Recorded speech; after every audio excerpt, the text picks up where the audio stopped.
Bueno, bosgarren atal honetan, irisgarritasuna hobetzeko proposatzen den lehenengo gauza da YouTubera igotzen diren bideoei azpitituluak gehitzea.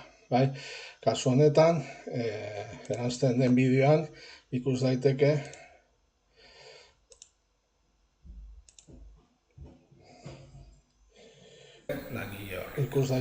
azpitituluak gehitu zaizkio. Bai? Eta egotze sozialaren neurrian, familiarteko harremanak edukitzea eduki beharko litzateke.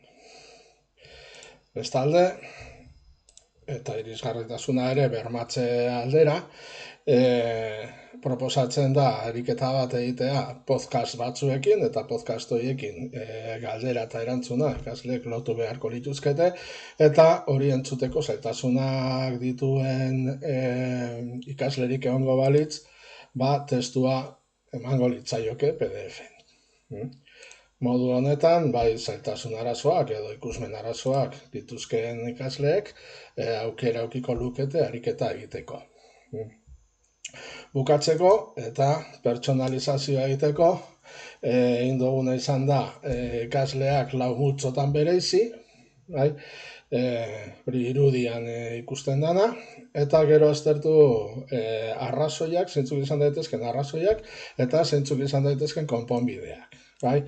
Orduan, arazoak izan daitezke zailtasun kognitiboak edo aniztasun funtzionala duten pertsonak, edo besterik gabe motivazio falta da moduluarekiko, eta horren aurrean soluzioak anitzak izan daiteke edukiak egokitu, ulermen arazoak dituen ikasle horrentzat, euskarriak egokitu daitezke aniztasun funtzionala duten pertsonentzat, esaterako azpitituluak, podcastak edo testuak PDF-ak eman, bai?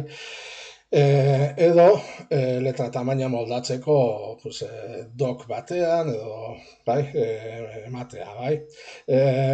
Beste aukera bat izan daiteke saio bereziak egitea, bai?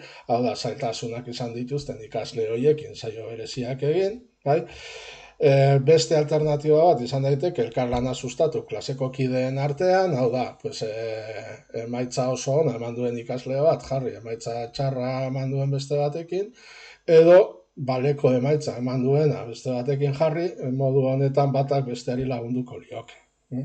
Eta bukatzeko, esaterako motivazio falta izango balitz, edo bestelako arazoak egongo balira, irakasleak bilerak egin ditzake ikasle horrekin, edo ikasle horiekin.